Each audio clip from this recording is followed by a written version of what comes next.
it's Dropheadzz. Welcome back to my channel. Today I'm going to talk about how I mix my tracks. So first, I just want to point out that I'm not going to talk about why each plugin is set up the way it is and why I cut certain frequencies and all that, because it's not really important in my opinion, because your track is going to sound different than the one that I'm going to show you now, and I just want to focus more on my workflow and how I approach my mix downs, so hopefully you can learn something from it and apply it to your own tracks as well.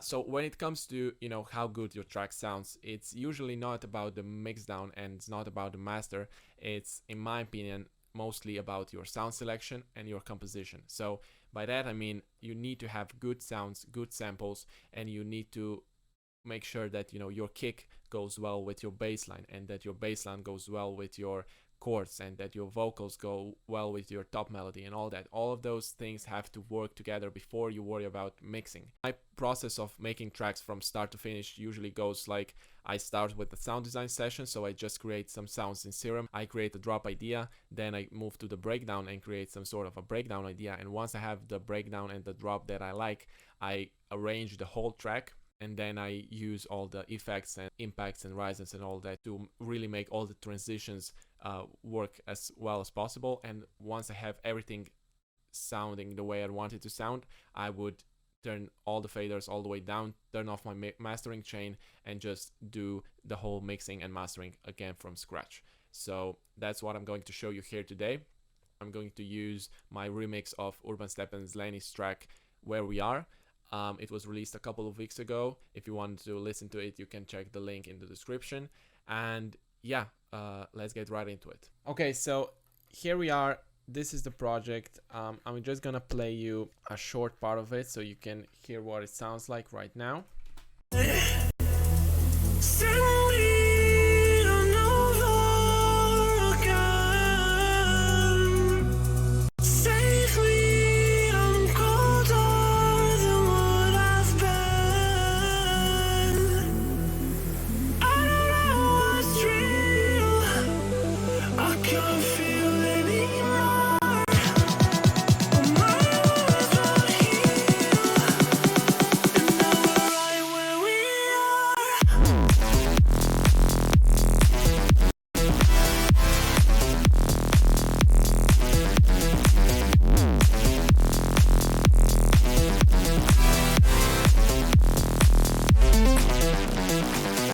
This is the track and everything sounds the way I want it to sound. So right now what I'm going to do is I'm just going to turn all the levels all the way down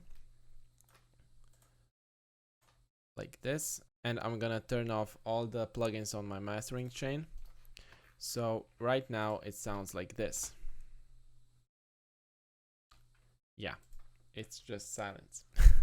Now what I'm going to do is I'm just gonna bring each element one by one back into the mix and just balance everything. So I usually start with drums, so let's do this right now.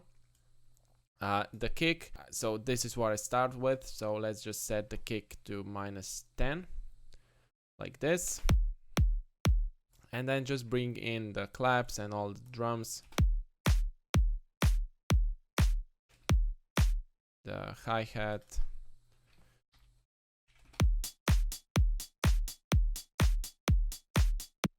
the open hi-hat,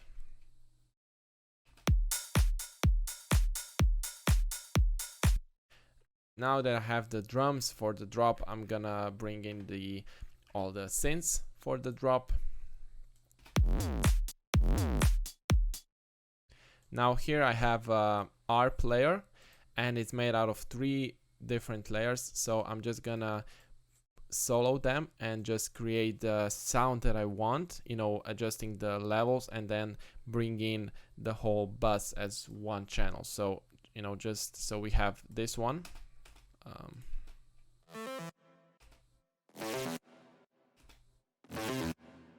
so I'm just gonna bring this up a little bit. So now that it sounds the way I want it to sound, I'm just gonna mix in using just this one fader. So let's play it again.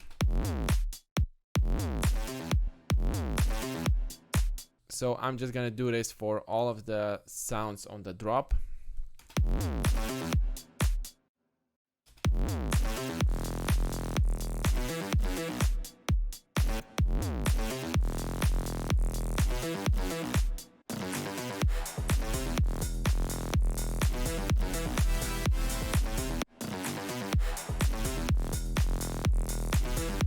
So those are all the elements on the drop. So I'm gonna move to the breakdown.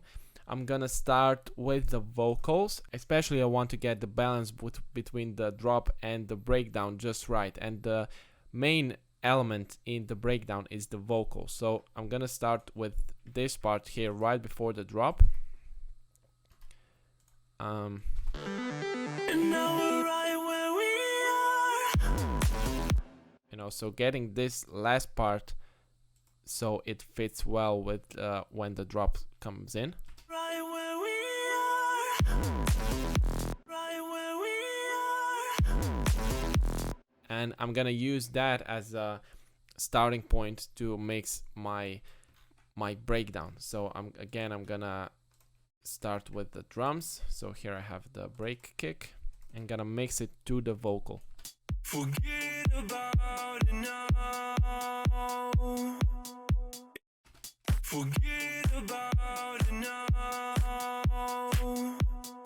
It's not true. I don't care what I got to do, but I'm loving it. Your spirit's calling out. Now let's move on to the bass line. Forget about it now. It's not true. I don't care what I got to do, but I'm loving it. Here I have some piano. Send me on over again. Send me on over again. Save me, I'm colder than what I've been. I don't know. You know, so now let's mix the build-up kick. And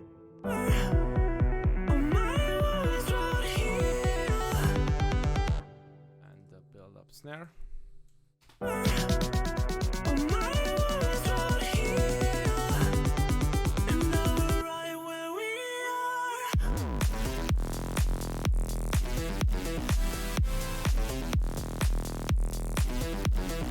So I think right now the drop is a little bit too quiet compared to the breakdown, so I'm gonna bring the breakdown down a little bit. So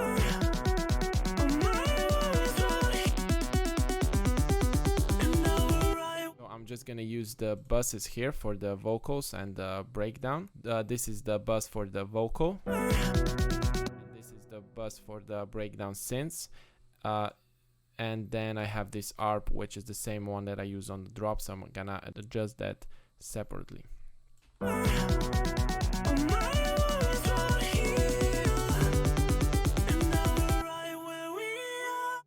Or we could also just bring the drop up a little bit.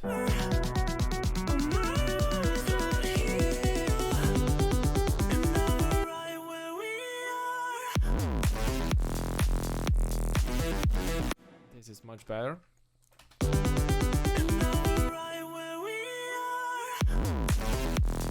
Maybe the kick is a little bit too quiet.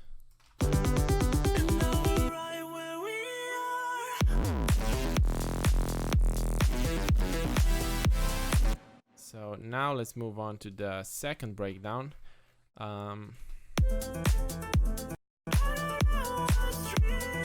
Here comes, here I also added the core.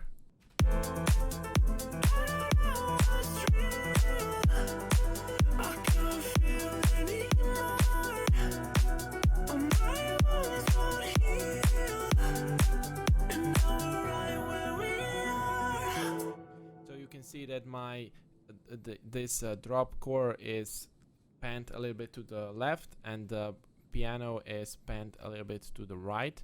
That's just to create a little bit more space in the mix, and it also gives a little bit more room for other elements like the vocal to be more in the middle.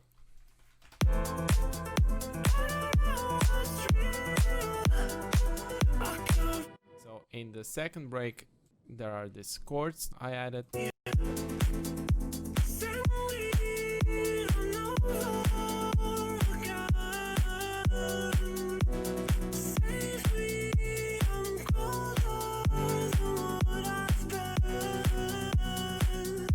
Okay, so now all the elements are pretty much the way I want them.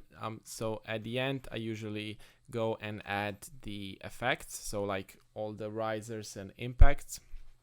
So I'm gonna do that now as well. No one else can see the end.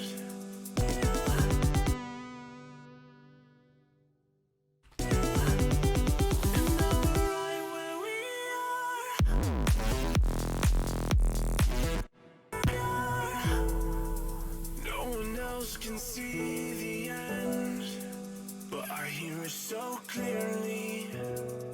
I'm finally searching for. So a good way to tell if certain element that you have in a track actually, you know, makes the track better is just by muting it. So if we have this like noise, for example, if we mute it,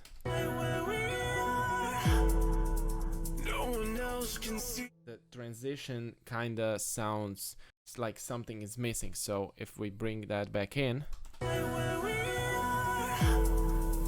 No one else can see the end, but you know, it flows through the transition a lot smoother. So this is basically the most important part when I do my mixdown. So just getting all the levels just right and having that balance. And then it's all about creating enough room, you know, for each element. And this is where the EQ comes in. And EQ doesn't have to be too complicated. If you have to like EQ it a lot, and I'm not talking about sound design and post-processing, I'm talking about making two elements, you know, work together, it should be really simple. If you're having a lot of trouble with EQing and just can't get it right, I would suggest you just use a different sound. Either it's a different sample, a different preset or whatever, because, you know, for me, EQing, I usually use EQ to just remove the low end, or, you know, certain areas. For example, here in this vocal, I just removed some of the frequencies right here, and, you know, that's it. And for example, the piano, I didn't use any EQ on it besides this mid-side EQ, where I just boosted some of the side frequencies. And, you know, for the bass, I remove everything above like 200 hertz. Same for the, you know, the pads, I remove everything like below certain area. And, you know, basically it's just giving each element its place in the mix. So this is basically how I mix my tracks. It's mostly about sound design and sound selection and composition before you even start mixing your track, and then it's all about the gain staging, which is the process that I show you right now. So giving each element enough space and, you know, creating that balance in your track, and then using EQ at the end to, you know, give each element even more space and make everything, you know, glued together perfectly. So this is it for this week's video. Hope you enjoyed it. If you did, please leave a like and subscribe to my channel. I release a new video every Friday where I talk about music production, sound design, and how I create my tracks. So if you don't want to miss on any of that, subscribe to my channel. And as always, have a good weekend, and I will talk to you next Friday.